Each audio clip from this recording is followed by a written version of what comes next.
આજ તો વ્લોગની શરૂઆત પાછી જીઆઈ કરી. ગુડ મોર્નિંગ બધાને. હું તો વાડીએ જતો ત્યાં તો રવકો તો પાવડો ચડીને વાડીએ જતો હતો. હજી આગળ ગયો ત્યાં તો ભીમભાઈ ટ્રેક્ટર લઈને જતા હતા. હું તો મોટરસાઇકલ લઈને જ જતો હતો.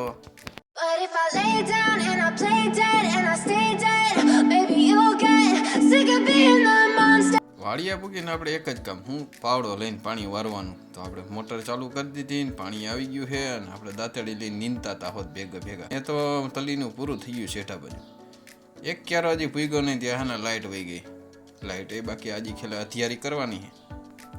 પાછો હું તો સાણ સડાવવા ઉપડી ગયો હતો. રવકો તો પાવડો મારતો હતો. પાવડો નહીં, આ તો હાથી છે. હાથી ઘા કરી મારતો હતો. લાઇટ માટે જીબીમાં ફોન કર્યો તો કે ફોલ્ટમાં હે ને આવશે લાઇટ 5 વાગે. તો કીધું હાલો આપણે તો ગામમાં હોય જાય ને ત્યાંથી જવાના આપણા વડલાવાળા મેળીમાં એ તાવામાં. તો હાલો તાવામાં જઈએ. આવામાં ગયો તો સાપડી તો થઈ ગઈ હતી. લાલા હતા તો સેડવતા હતા. જય મેળીમાં. હું હર્ષવર્ધન અને બાપુ કાકા પછી બીજલ બાપા એ દર્શન કરવા ગયા. તો હાલો આપને હર્ષવર્ધન દેખાડે છે કેડી. જય બીજલ બાપા. આ તાવા તેલના નહીં પણ ઘીના તાવા હતા. ચાપડિયું થઈ જાય પછી તો આપણે શું કરવાનું હતું એટલે એની વાટમાં હતા. આપણે બેઠા હતા ને ગણતા હતા કેટલીક સાપડીઓ હજી બાકી છે. પછી તો ચા આવી ગયો તો બધા એ ચા ઠપકારી વિઠ્ઠલ કાકાએ એને બીજા તાવા તેલના કરવાના હતા એટલે ભીમભાઈની લોટ બાંધતા હતા.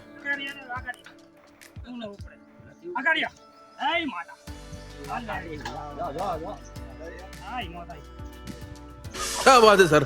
એક બાજુ ભીમભાઈ લોટ બાંધે, એક બાજુ સુરમું થતું હતું અને આપણે કામ આવી ગયું હતું. સાઈઝ કાઢવાનું. ત્યાં તાવાની પ્રસાદી કમ્પ્લીટ થઈ ગઈ અને હું હર્ષવર્ધન ને આયુષ ને ભીમભાઈ પ્રસાદી લેવા માંડ્યા. તેલના તવામાં તો બકડિયું આવી ગયું અને દિયેશભાઈ શેડવતા હતા સાપડિયું.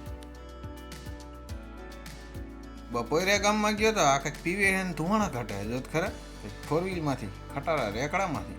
આનું નામ ક્રિશાલ છે ને, આ તો હે ને ધુવાનો પી જાય છે જો. બપોર પછી તો 2:30 વાગે આપણે વાડીએ પાઈ ગયા અને લાઇટની વાટ જોવાની હતી. આપણે આવી જાય સીધું છે ને ડાંડાને પાણી જ પાઈ દીધું. પાઉ હે હસ્તીનભાઈ તો શેઠે ચડાવીને ખુલ્લા ખેતરમાં આવ્યા. કેરીયું ખાવી છે પણ કેરીયું પાકેલી હતી નહીં. ક્યાં તો કે હાલો તો પપૈયા ખાઈ નાખી. બીજું શું બાકી ભૂખ તો લાગી છે કે ભીમભાઈ કે તો ભૂખ લાગી હોય તો તોડી નાખીને પપૈયા મોરી નાખી. જોઈ કેવો કલર નીકળે. કલરે કલર, આ તો પીળો કલર. પછી મેં કીધું આ ભીમભાઈ મોરે હે ને ત્યાં આપણે હે ને એક શીડ હરકાવી લઈ નકર પછી વારો આવે ન આવે એટલે આપણે તો એક શીડ છે ને લઈને આપણે ખાવા જ મીંડ્યા. પપૈયું ડૂટી ફૂટી જેવું હતું બાકી. પપૈયું હજી ન ખાધું ત્યાં પાણી આવી ગયું. પાછું ઈના ઈ જ કેરામાં 3જી વાર પાણી જાય છે. પાછી લાઈટ આપણે દગો દઈ દીધો ને આપણે પછી હવે ઘરે આવી ગયા નીર પૂરો કરી.